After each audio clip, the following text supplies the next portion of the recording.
শুভ সকাল বন্ধুরা, নতুন একটা দিনে নতুন সকালে আপনাদের সকলকে স্বাগত জানাই আমার বং উপমা চ্যানেলে। আজ বৃহস্পতিবার, ঘড়িতে বেজে গেছে 9:10। সকালবেলা স্নান টান সেরে চলে এসেছি আমার সেই পুরনো রান্নাঘরে। এখান থেকে আজকে দিনটাকে শুরু করছি। তো আজকে যেহেতু বৃহস্পতিবার নিরামিষ রান্নাবান্না হবে, তো রান্নাঘরে রান্না অলরেডি বসিয়ে দিয়েছি। এই দেখো, গতকাল যেহেতু এগুলো তো খেতেই হবে, সর্ষে বলছি পোস্ত দিয়ে হবে তোমার সজনা ডাঁটা।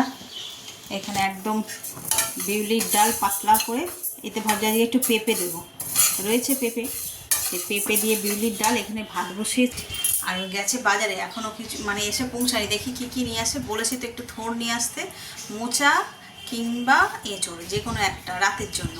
তো চলো দেখি কি নিয়ে আসে না নিয়ে আসে, সবটাই তোমাদের সঙ্গে শেয়ার করবো, কীভাবে রান্না করছি না করছি, আজকের দিনটাকে কীভাবে কাটালাম, কি করলাম, ঘরে খুঁটিনাটি সব কিছু তোমাদের সঙ্গে শেয়ার করবো।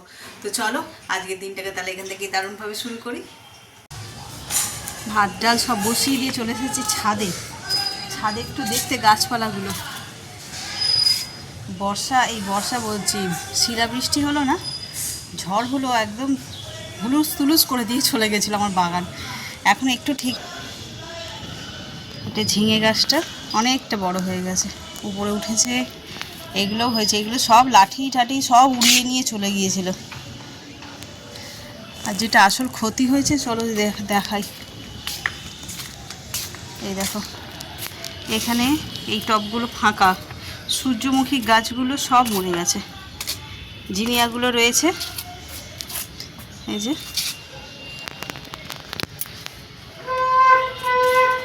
সূর্যমুখী গাছগুলোর উপর দিয়ে আর কি শিল পড়েছে মনে হয় গায়ে মাথায়, ওই জন্য আর বাছিনি মরে গেছে।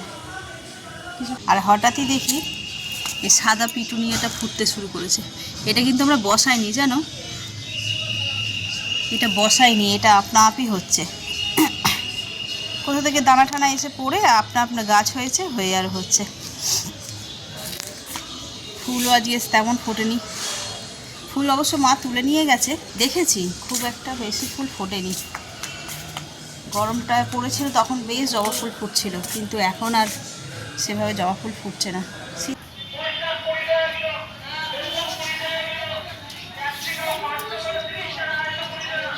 কেমন হেঁকে হেঁকে বিক্রি করছে দেখো, এই লোকটা বেশ ভালো কায়দা করেছে।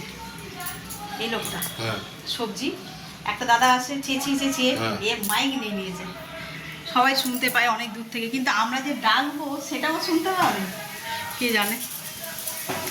তো চলো, এখন বিজনেস স্ট্র্যাটেজি অনেক পাল্টে গেছে। জানলাটা খুলে দিলে হাওয়াতে গ্যাস নিভে যাচ্ছে, আর জানলাটা বন্ধ করলে আমি নিভে যাচ্ছি, এমন অবস্থা লাগে। তো চলো, রান্নাবান্না অনেকটা এগিয়ে ফেলেছি এই করতে করতে, কিছু তাড়াহুড়ো করে দেখানো হয় না। এই যে আলু ভাজা, মেজা অলরেডি খেয়ে চলে গেছে। এটা ছেলের পাঁপড় ভাজা, এটা এমনি নর্মাল, ওরা খাবে, পাঁপড় ভেজে রেখেছি। এখানে হচ্ছে এই যে সজনা ডাঁটা পোস্ত, এখানে পেঁপে দিয়ে বিউলির ডাল, প্রেসার কুকারে হচ্ছে এঁচড় সিদ্ধ, ছেলে খেলে আসলো, তার ব্রেকফাস্ট রেডি হচ্ছে। আর হচ্ছে থোড়, এই থোড় ভাজা খেতে যে এত ভালো লাগে না, পোস্ত খেয়ে খেয়ে এমন হয়েছে পোস্ত আর আমার খেতে ইচ্ছা করে না, এই থোড় ভাজা দিয়েই ভাত খাওয়া হয়ে যাবে। তো চলো, এই হচ্ছে রান্না। আর এঁচড়টা হচ্ছে যে রাতের জন্য বলছে, এখন নয়, তো যে খেলে খাবে, নইলে সব রাতে। তো চলো চটপট করে এইগুলোকে, রান্না তো হয়ে গেছে কটা বাজে জানো, এই দেখো 11টা, এখনও টগরই আসেনি। সেইটা মাথার মধ্যে টিকটিক টিকটিক করে বাজছে যে আদেও আসবে কিনা, তাহলে এই রান্না বান্না সেরে আমার সেই কাজে লাগতে হবে। কিসের গল্প হচ্ছে টগরি? সিল পড়ার গল্প দেখেছো? তোমাদের ছাদে পড়েছে? রাস্তায় ছিলে, কি করছিল অত রাত্রেবেলা? ও, আর আমাদের তো ছাদের দরজা খুলে রাখা যাচ্ছে না, পুরো জল ভেসে বেরিয়ে যাচ্ছে। এরপর দেখবো যে পুরো একটা ভিজে যাচ্ছি, নলে পুরো হ্যাঁ হ্যাঁ। দেখো, এঁচড়গুলোকে সব সিদ্ধ করে হালকা ভেজেও রেখেছি। এখানে আলু কেটে নিয়েছি, কড়াই তেল দিয়েছি, তেলটা গরম হোক। তো এই তরকারিটা আজকে সকাল মানে সকাল নেই, ঘড়িতে কটা বাজে দেখছো? 1:15। তো এদিকে রান্না অনেকক্ষণ শেষ হয়ে গেছে, ব্রেকফাস্ট করলাম। আর আজকে বাজার থেকে একটা বিশাল বড় দেশি গাছ পাকা পেঁপে এনেছিল, কত বড় কথা। তো সেটাকে কেটে কাটছিলাম কি দুপুরে খাবো বলে, এত সুন্দর খেতে, দাঁড়াও তোমাকে দেখাই। খাওয়াও হয়ে গেছে অর্ধেকটা, এই দেখো কালার দেখে বুঝতেই পারছো কতটা সুন্দর। দেখো সুন্দর লাল লাল করে আলুটা ভাজা হয়ে গেছে। এতে না আমি একটু নুন আর হলুদও দিয়ে দিয়েছিলাম। তো চলো আলুগুলো তুলে নিই। এই তেলটাও একটু কমিয়ে নিয়েছি, শুকনো লঙ্কা, তেজপাতা আর অল্প একটু জিরে ফোড়ন দেব। ফোড়নটা হয়ে গেছে, এবার বাটা মশলা দিয়ে দেবো।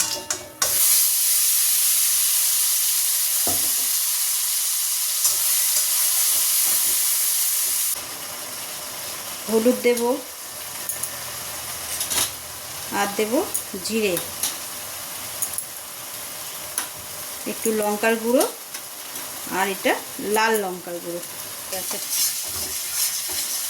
এবার এতে এই যে এঁচোড়, আলুটা একটু পরে দেবো।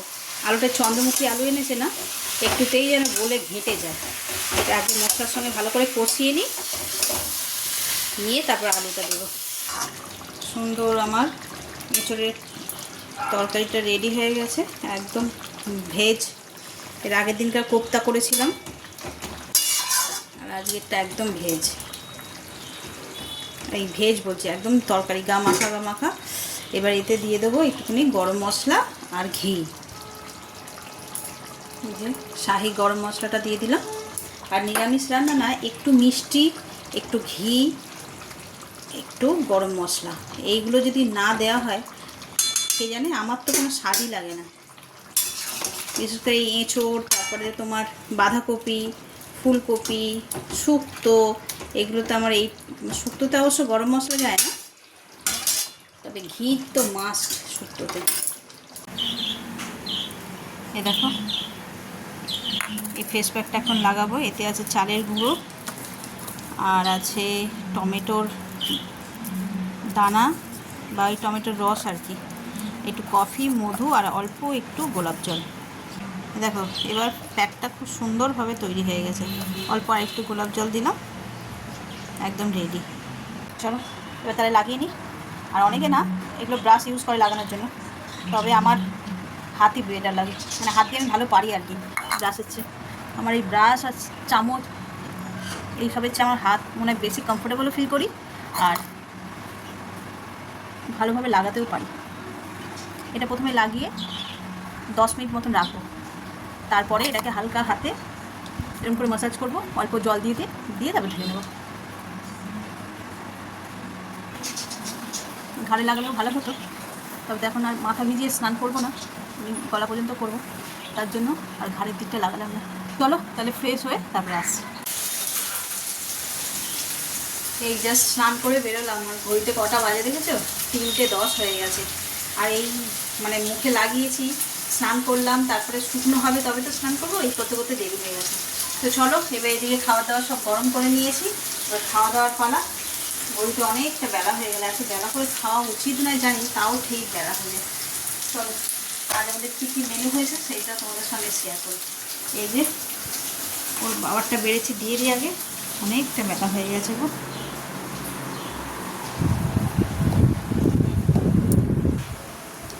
এই দেখো তরকারিটা নাবিয়ে দিই। এখানে আছে গরম গরম সাদা ভাত, থোড় ভাজা, ডাঁটা পোস্ত, এখানে আছে বিউলির ডাল পেঁপে দিয়ে, আর এটা হচ্ছে এঁচোড়ের তরকারি, আর আলু ভাজা, পাঁপড় ভাজা আছে। ওর বাবা আলু খাবে না বলে দিলাম না। এই হচ্ছে আজকের মেনু। চলো বেলা অনেক হয়েছে, ঝটপট করে খাওয়া দাওয়া করে চুলটাও শুকনো করতে হবে। আর মুখে মেখেছি না, ঢালতে ঢালতে মাথাতেও ঢেলে ফেলেছি, যা গরম পড়েছে, এবার তো 2-3 বার করে স্নান হবে। চলে এসেছি ছাদে, ঘড়িতে বাজে 4:45। এই যে হাতে ফল নিয়ে, সকালে দেখালাম না একটা গাছ পাকা পেঁপে এনেছিল, এই গাছ পাকা পেঁপে বলতে গিয়ে সেই পাখি পাকা পেঁপে খায়ের মতন হয়ে যাচ্ছে অবস্থাটা। দেখলেই কত মানে বেলা হয়ে গেছিলো খেতে, সেই জন্য আর ফল খাওয়ার সময় হয়নি। এখন শুয়েই ছিলাম, মানে ঘুমাইনি। তো ছাদে আসার আগে ভাবলাম ফলটা খেয়ে নিই, নইলে এরপর তো সন্ধে হয়ে যাবে আর খাওয়া হবে না। গাছে জলও দিতে হবে, বৃষ্টির চক্করে।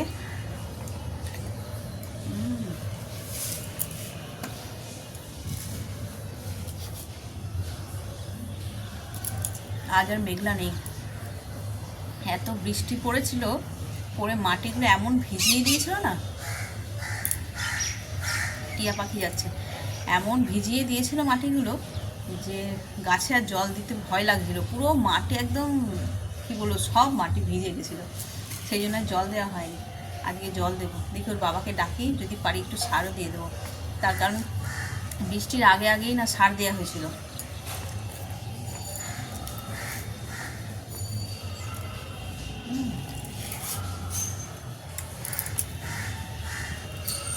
আর যে পরিমাণে বৃষ্টি হয়েছে, সব সার মনে ধুয়ে চলে গেছে,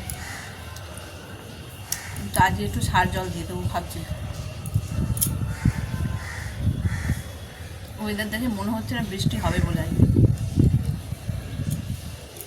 একদম ঝলমলে আকাশ, বেলার দিকে রোদও ছিল।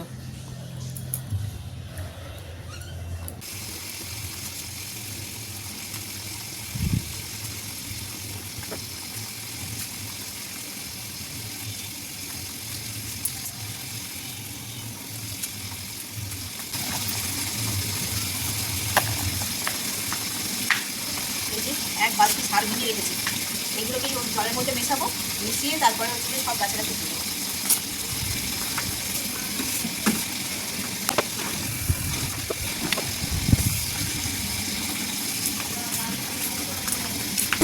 প্রচুর গন্ধ সার। এই দেখো, আমরা বড় গামলা, সার জল তো বেশি দিতে লাগে না, অল্প অল্পই লাগে। এইটা ভর্তি সব গাছে গাছে দিয়ে দেবো। এটা ভরুক গামলাটা, ততক্ষণ যদি দেখুন পাইকারি হয়নি। আমার গাছে বেগুনও ধরছে, দেখবে নতুন করে আবার সার জল পেয়েছে। এই যে ছোট্ট একটা বেগুন, ওই দিকে একটা হয়ে আছে, এই যে আরও এইদিকে ফুলের কুঁড়ি রয়েছে। এই সময় যদি বেশি করে তোমার সার জল দেওয়া যায়, তাহলে তোমার ফলগুলো থাকবে, নাহলে ঝরে পড়ে যাবে, কুঁড়িগুলো আর কি। ঠিক আছে, মাছিও ভ্যান ভ্যান করা শুরু করে দিয়েছে, এত দুর্গন্ধ কি বলবো তোমাদের। তাই এত এই সমস্ত দিলে তবে গিয়ে এই গাছপালা ঠিকঠাক থাকবে। তো চলো দিয়ে দিই, আর বেশি দেরি করবো না, আলো থাকতে থাকতে দিয়ে দিই।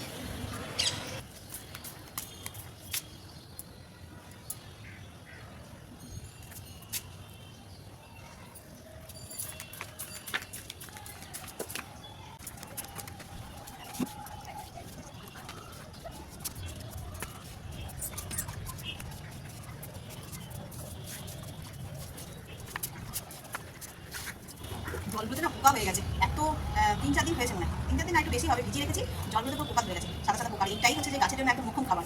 চলো দিয়ে দিই। এদিকে সবজি গাছগুলো দেওয়া হয়ে গেছে, এবার ফুল গাছগুলোতেও দিয়ে দেবো।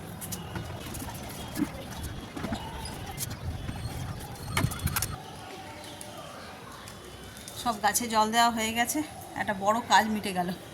আজকে বেশি জল দেওয়ার নেই, এবার ওর বাবা ওই করবে, কি বলে, স্প্রে দিয়ে পুরো গাছের গায়ে জল দিয়ে দেবে। আর এই যে একটা কসমস গাছ, এটা শুকিয়ে গেছিলো, এটাকে তুলে দিল। আর এইখানে কটা কসমস গাছের চারা তৈরি করেছি, এখন জানি হবে না, কারণ এখন তো গ্রীষ্মকাল। এই যে কসমসের চারা, ভাবছি ওইটাতেই বসিয়ে দেবো, ওই জন্যই খালি করছে।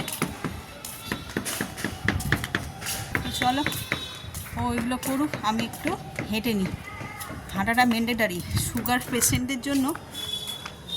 রোজ বলি, সেভাবে হাঁটা হয় না।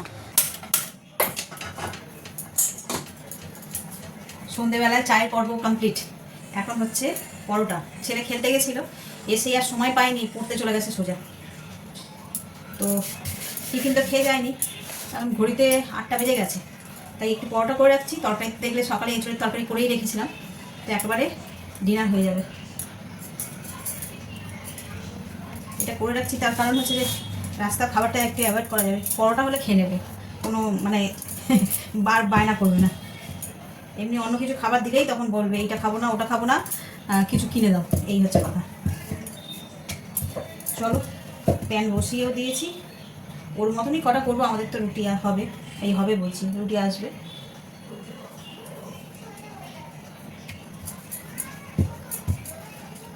সেই গরমও পড়েছে বাবা, ছাদ থেকে এলাম, ছাদে বেশ ঠান্ডা ঠান্ডা হাওয়া দিচ্ছিল, তো সেখানে সব কাজকর্ম ছেড়ে নিচে নেমেছি, চা করে বসেছিলাম। এই আটা মারতে গিয়ে পাখাটা বন্ধ করেছি, সর্বনাশ, সে কি গরম লাগছে।